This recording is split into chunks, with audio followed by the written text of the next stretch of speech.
Good afternoon, students. In the last lecture, we have completed our chapter 6, that is index number. In today's lecture, we are going to start with the new chapter, that is chapter 7, national income, which is also very important chapter. Okay, so let us start with the chapter. Let us start with the chapter 7, that is national income. Okay, national income is also one of a very important chapter in our 12th syllabus. Sometimes the question is asked for 8 marks in the board exam. Okay, so let us start with the national income. National income start करने से पहले generally अगर national income पूछा जाए what is national income, तो national मतलब country का, जो नेशन का जो पैसा होता है. Okay, Nations income you can say. देश ने एक साल में जितना पैसा कमाया होता है, जितना इनकम इनकर किया होता है, अक्रू किया होता है, उसको हम बोलते हैं नेशनल इनकम. अभी नेशनल इनकम, ये इनकम जनरेट कहाँ से होता है. ओके, जैसे कि say for example if you are asking for an individual's income, अगर एक इंडिविजुअल इंसान का इनकम है तो वो कोई इकोनॉमिक एक्टिविटी करता है, से फॉर एग्जांपल वो बिजनेस करेगा या कोई सर्विसेज रेंडर करता है तो उसको इनकम मिलती है, तो वो एक इंडिविजुअल इनकम. लेकिन अगर हम पूछे कि एक कंट्री का इनकम कैसा, तो जनरली इफ़ यू सी, तो नेशनल इनकम मतलब एक साल में हमारे देश में जितना पैसा आया है उसको हम बोलते हैं नेशनल इनकम. अभी नेशनल इनकम आता कहाँ से, तो जो हमारी इकोनॉमिक एक्टिविटी होती है. ओके, हमारी इकोनॉमिक एक्टिविटी जैसे कि हमारी इकोनॉमिक एक्टिविटी है जैसे कि प्रोडक्शन हो गया. ओके, देन डिस्ट्रीब्यूशन हो गया. ओके, प्रोडक्शन डिस्ट्रीब्यूशन हो गया, देन एक्सचेंज हो गया, देन कंजम्पशन हो गया. ये सारे जो हमारी इकोनॉमिक एक्टिविटी है, आप देखोगे अगर आपने प्रोडक्शन किया है, ओके, तो प्रोड्यूस करके आप खुद के पास तो रखोगे नहीं. जितने भी प्रोड्यूसर्स है वो प्रोडक्शन करते हैं, मार्केट में बेचते हैं, तो इनकम जनरेट होता है. अगर आप गुड्स को डिस्ट्रीब्यूट कर रहे हो तो भी इनकम जनरेट हो रहा है.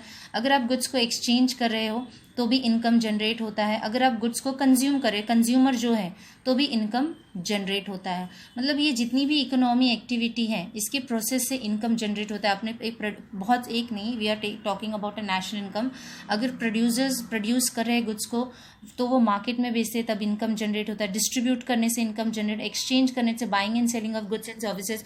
फाइनली जब कंज्यूमर उसको कंज्यूम करता है तो भी वो पैसा देता है, तो भी इनकम जनरेट होता है. तो ये जितनी इकोनॉमिक एक्टिविटीज़ हैं, ओके, इससे जो इनकम जनरेट हुआ होता है देश में, और बेसिकली हम नेशनल इनकम हर साल का कैलकुलेट करते हैं, तो एक साल में जितना इनकम देश में जनरेट होता है हमारी इकोनॉमिक एक्टिविटी से, पैसे से रिलेटेड, क्योंकि जो हमारी मॉडर्न इकोनॉमी है वो मनी इकोनॉमी है. ओके, तो पैसा जितना भी हमारे देश में एक साल में आता है उसको हम बोलते हैं नेशनल इनकम. ओके, तो ये जो जितनी भी इकोनॉमिक एक्टिविटीज़ इससे जो जनरेट हुआ होता है उसको हम बोलते हैं नेशनल इनकम. अब ये जो प्रोडक्शन होता है, डिस्ट्रीब्यूशन होता है of goods and services, exchange होता है, कंजम्पशन होता है, ये जो भी होता है ये सब हमारी कंट्री के इनकम के लिए, इनकम इससे हमारी कंट्री का इनकम जनरेट होता है. और जिससे इनकम जनरेट होने के बाद we come to know about our country's financial position. Okay, country's financial position मतलब ये इनकम इसीलिए कैलकुलेट किया जाता है कि हमको हमारी कंट्री का फाइनेंशियल पोजीशन के बारे में पता चल सके. हर साल CSO, सेंट्रल स्टैटिस्टिकल ऑर्गेनाइजेशन, हमारे नेशनल इनकम कैलकुलेट करते ताकि हम हमारे कंट्री के फाइनेंशियल पोजीशन को जान सकें. Okay, I hope you all have understood the basic meaning of national income. Now let us start with the book. Let us start with the introduction. Okay, so introduction. National income is a subject matter of macroeconomics. जो कि ये national income है, इसीलिए national income किसका part है, macroeconomics का part है. Okay, अभी नेशनल इकोनॉमी में national economy is a subject matter of macro economics. And national economy consist of, मतलब हमारी नेशनल इकोनॉमी में क्या क्या आते हैं, शॉप्स आते हैं, मार्केट आते हैं, बैंक आते हैं, फाइनेंशियल इंस्टीट्यूशन आते हैं, डिपार्टमेंट आते हैं, ऑफिसेज, मतलब ये सब से जो पैसा मिलता है वो हमारी नेशनल इकोनॉमी को कॉन्स्टिट्यूट करता है और वो हमारे नेशनल इनकम में ऐड होता है.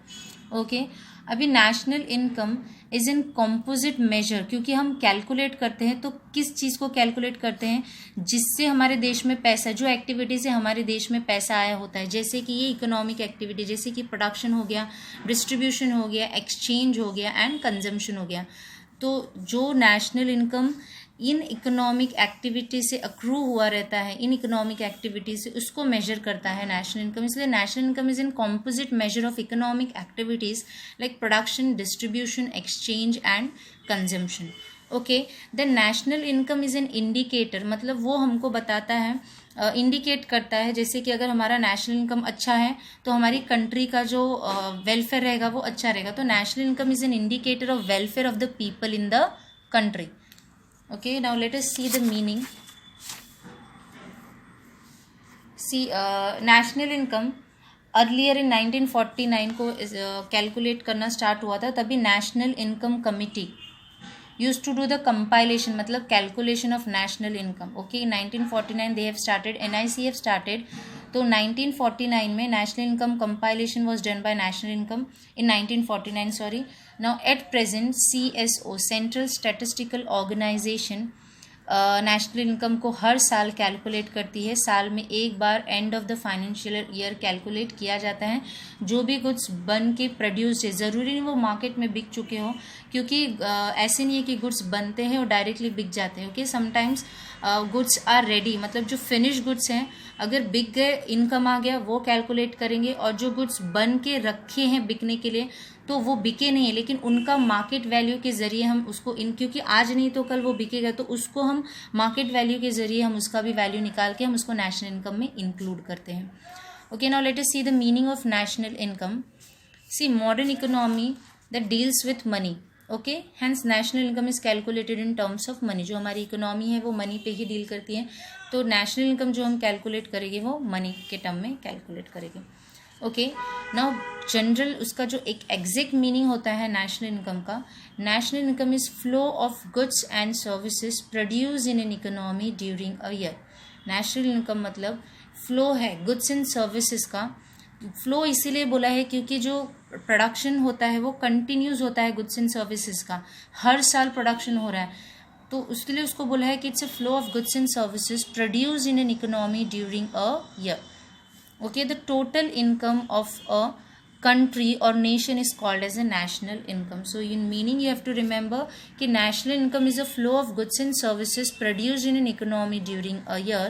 So total income of a country or nation is called as a national income. मतलब total income जो है country का, उसको हम बोलते हैं national income। अब वो total income हमारी पूरे sector से आता है, जितने भी लोग हैं हम पूरे हमारी इकोनॉमी में, जब भी वो पैसा अर्न करते हैं उसको हम नेशनल इनकम में कैलकुलेट करते हैं। ओके, जितने भी फर्म्स है, इंडस्ट्री है, बिजनेस है, सर्विसेज जो प्रोवाइड करते हैं, ये जो भी जितने भी इनकम पूरा देश एक साल में कमाता है, देश मतलब हम सब जितने भी लोग हैं, चाहे वो बिजनेस सेक्टर से रिलेटेड हो, चाहे वो सर्विस सेक्टर से रिलेटेड हो, जिनके जितने भी इनकम देश में आते हैं, चाहे वो गुड्स बन के आए हो, तो वो सारा इनकम हम उसको कंसिडर करते हैं national income. Okay, now there are the three definitions of national income. The first is National Income Committee, the second is Professor A.C. Pigou का definition है, and तीसरा definition है Professor Irving Fisher. Okay, if you all ask me which one is the easiest one, the first one is an easiest one. National Income Committee का definition बहुत ही easy है। Okay, National Income Committee की definition के हिसाब से a national estimates measures the value, मतलब जो value है of commodities and services. Value इसीलिए क्योंकि वो गुड्स बन के मार्केट, हम साल में एक बार नेशनल इनकम कैलकुलेट करते हैं। Okay, at the end of the year, तो ज़रूरी नहीं कि production at the end of the year ही हो या गुड्स बन के मार्केट में एंड में ही बेचे जाएंगे। ये कंटिन्यूस प्रोसेस है, ये चलता रहता है, गुड्स के ऊपर डिपेंड है। कोई गुड्स 3 महीने में बनते हैं, कोई गुड्स 6 मंथ्स में बनते हैं, कोई गुड्स 1 ईयर में बनते हैं। तो हम क्या करते हैं, जो वैल्यू होते हैं गुड्स के, जो गुड्स बन के बिक गए तो उसका तो इनकम हमने ले लिया, ओके, उसका तो पैसा ले लिया, लेकिन क्योंकि इसको हमको मॉनेटरी वैल्यू में कैलकुलेट करें, तो जो गुड्स बने नहीं हैं उनकी वैल्यू निकालते हैं हम। ओके, उनकी वैल्यू निकालते हैं मार्केट वैल्यू के कंपेयर करके। मतलब कि से फॉर एग्जांपल इस कमोडिटी का मार्केट वैल्यू इतना है, ये बना है अभी बिका नहीं है, तो हम उसका वैल्यू ले लेंगे और उसको नेशनल इनकम में क्या करेंगे, इंक्लूड करेंगे।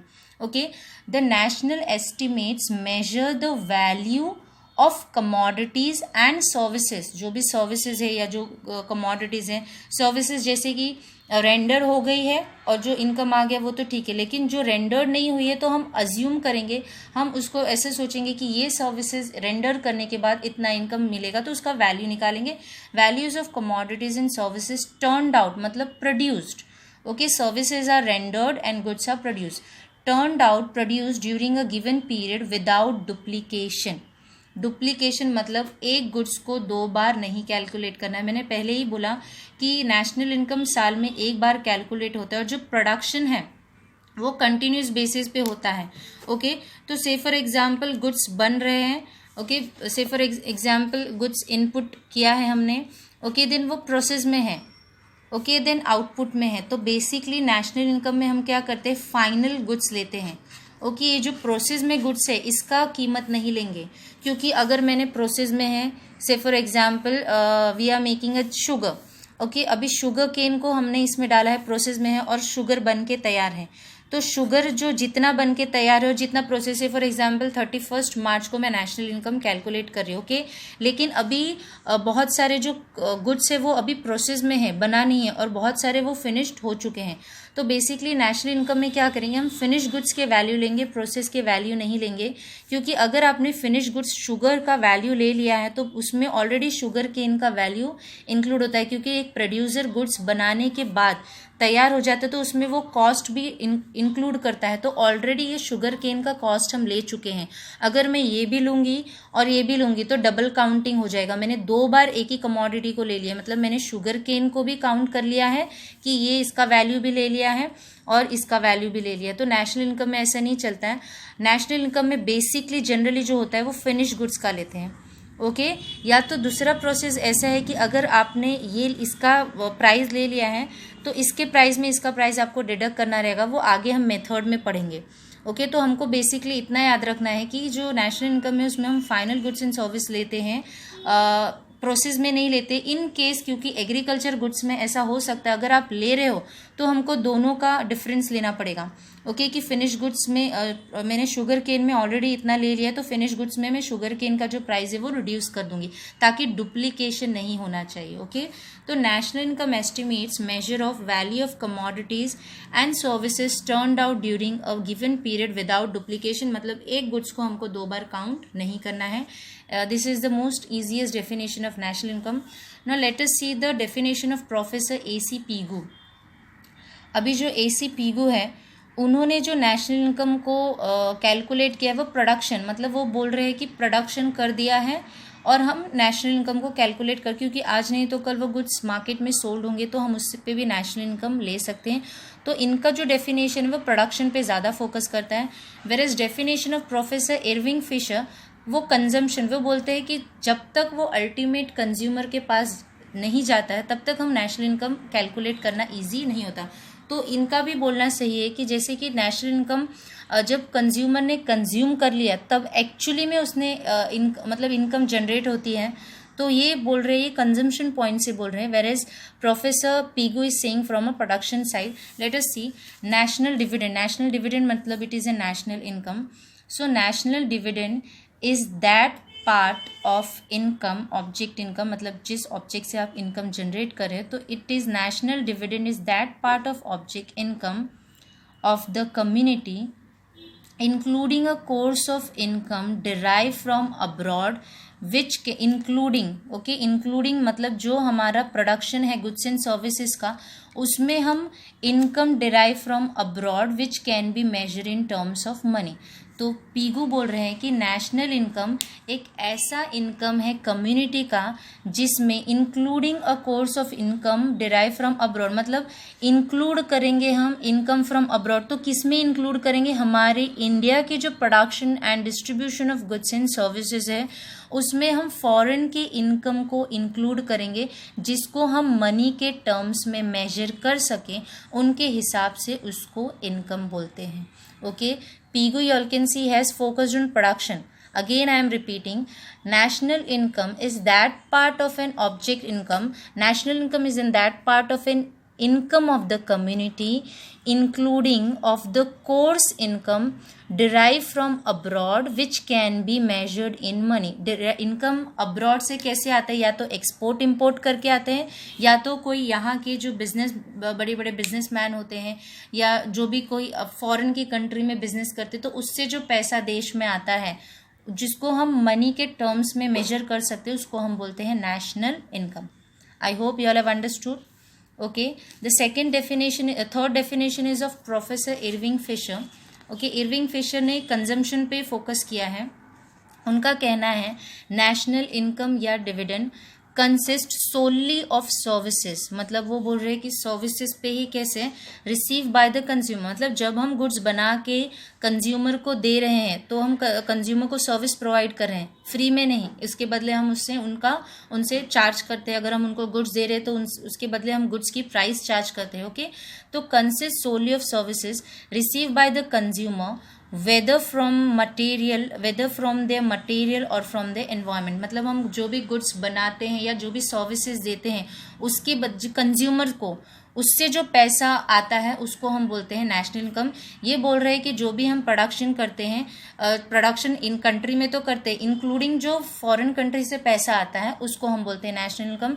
ये बोलते हैं कंज्यूमर को जो भी हम सर्विसेज रेंडर करते हैं मटेरियल फॉर्म में या एनवायरमेंटल फॉर्म में, उससे जो पैसा आता है उसको हम नेशनल इनकम बोलते हैं. नेशनल कमिटी बहुत ही सिंपल डेफिनेशन बोलती है. नेशनल कमिटी बोलती है कि हम एस्टिमेट करेंगे. ओके, एस्टिमेट करते क्योंकि गुड्स बने हैं, अभी बिके नहीं है. ओके, बिक के एक्चुअली में पैसा आ जाता तो हम उसको फाइनल बोलते हैं, लेकिन अभी बना है और बिका नहीं, तो इसलिए हम गुड्स को एस्टिमेट करेंगे कि मार्केट में बिकने के बाद इस कमोडिटी का दाम हमको इतना मिल सकता है. तो national income estimates measure the value of goods, value of commodities and services को वैल्यू को एस्टिमेट करती हैं जो कि एक साल में प्रोड्यूस्ड हुआ है. Okay, without any duplication. मतलब आप अगर फाइनल गुड्स ले रहे हो तो प्रोसेस में लेना नहीं है. अगर आपने प्रोसेस में लिया है तो याद रखना है फाइनल में से उतना निकाल के फिर आपको फाइनल लेना है. इस तरीके से डुप्लीकेशन नहीं होना चाहिए. Okay, late us see the features of national income. Okay, the first feature is macro economic concept. Okay, macro economic इसीलिए क्योंकि ये नेशनल मतलब पूरे देश का इनकम है. अगर एक इंडिविजुअल का इनकम होता तो वो माइक्रो इकोनॉमिक कंसेप्ट होता, लेकिन ये पूरे देश का इनकम है, इसलिए कैसा कॉन्सेप्ट है? Macroeconomic concept. तो national income represent income of the economy as a whole rather than of an individual. मतलब ये एक इंडिविजुअल का इनकम नहीं है, पूरे देश का इनकम है, इसीलिए इसको क्या बोला गया है? Macro economic concept. Okay, the second is value of final goods and services. मतलब नेशनल इनकम देखो, ये जो नेशनल इनकम कैलकुलेट करने का जो ये अलग अलग कंट्री अलग अलग मेथड फॉलो करती है. कोई कंट्री आउटपुट मेथड लेती है, कोई कंट्री इनकम मेथड लेती है, कोई कंट्री एक्सपेंडिचर मेथड लेती है. अब जो आउटपुट मेथड लेती है उसमें भी कोई कंट्री डायरेक्ट फिनिश गुड्स के वैल्यू लेती है. ओके, कोई कंट्री कोई कमोडिटीज़ ऐसी होती है जो एग्रीकल्चरल कमोडिटीज़ होती हैं, उसमें हमको कभी कभी इंटरमीडिएट गुड्स का भी वैल्यू लेना पड़ता है. That I will be explaining well teaching you all the method. तो for now just you have to understand कि बेसिकली हमको डबल काउंटिंग अवॉइड करने के लिए नेशनल इनकम में only final goods and services लेने, मतलब जो गुड्स बन के तैयार है बिकने के लिए. क्यों ऐसे? ताकि हम उसमें डबल काउंटिंग ना कर सकें. In order to avoid double counting in national income the value of only final goods and services produced in an economy are considered. मतलब जो फाइनल गुड्स सर्विसेज प्रोड्यूस है उसका ही वैल्यू लेना है. द वैल्यू ऑफ इंटरमीडिएट और raw material is not considered. Intermediate मतलब जो बीच में अभी बन रहा है, बना नहीं है. ओके, या तो रॉ मटेरियल मतलब इनपुट या प्रोसेस का जो वैल्यू है वो नहीं लेना है. जैसे कि रॉ मटेरियल इनपुट हो गया, इंटरमीडिएट गुड्स मतलब अभी प्रोसेस में है, बन के तैयार नहीं है. Okay, for example while estimating the production of shirt, अभी शर्ट बना रहे, there is no need to take a value of cotton. Cotton जो है वो रॉ मटेरियल है, उसकी वैल्यू लेने की जरूरत नहीं है, as it is already included in the price of shirt. जब गुड्स बन के तैयार है तो उसमें हम पूरा कॉस्ट लगा के ही उसको मार्केट में बेचते हैं. तो अगर मैंने शर्ट का वैल्यू ले लिया है तो मुझे कॉटन का वैल्यू लेने की ज़रूरत नहीं है. या तो इंटरमीडिएट जो गुड्स प्रोसेस में है उसका भी वैल्यू निकालने की ज़रूरत नहीं है. Okay, net aggregate value. National income includes net value of goods and services produced and does not include depreciation. National income में हमको net value लेना है goods and services का, depreciation नहीं लेना है. Depreciation basically जो कैपिटल असेट्स होते हैं जैसे कि प्लांट मशीनरी हो गया, ओके, फैक्ट्री बिल्डिंग हो गया, तो ये क्या सालों साल यूज़ करने के बाद डेप्रीसिएट होता है. तो एक बार जब हमने इसको परचेज किया तो हमने उसको दिखा दिया है नेशनल इनकम में. ओके, इसका डेप्रीसिएशन से नेशनल इनकम का कोई लेना देना नहीं है. Depreciation is not included in the national income. Does not include in depreciation like wear and tear of capital assets. Okay, the net income from abroad, मतलब फॉरेन की कंट्रीज से जो पैसा आता है उसको नेशनल इनकम में हमको इंक्लूड करना है. National income includes net income from abroad, that is difference between export value and import value and net difference between abroad payment and receipt. Okay, then financial year. अभी जो national income is always express in terms of a reference to time period, मतलब जो हमारा financial year है from 1 April to 31 March, तो ये जो एक साल का इसको बोलते हैं फाइनेंशियल ईयर. और इस साल में जो होता है जब कोई भी, जैसे कि at the end of the year we can calculate a national income. Okay, flow concept. National income is a flow concept as it show flows of goods and services produce in an economy during a year. ये जो national income flow concept है, क्योंकि जो production है वो continues होते रहता है, ऐसे नहीं कि प्रोडक्शन रुकता है, तो इसलिए नेशनल इनकम कैसा है, फ्लो कॉन्सेप्ट है. Okay, money value. National income is always expressed in monetary terms. It represents only those goods and services which are exchanged for money. मतलब कि जो जिसको एक्सचेंज करने के बाद पैसा मिलता है, उससे जो इनकम आता है उसी को हम नेशनल इनकम बोलते हैं. बाकी जो इनकम बाकी जो जिस भी तरीके से इनकम जनरेट हुआ उससे आया, मतलब उसको हम नेशनल इनकम कंसिडर नहीं कर सकते हैं. Okay, I hope you all have understood about the today's lecture. Even if you all have any doubt, you all can ask me. Thank you for today's lecture.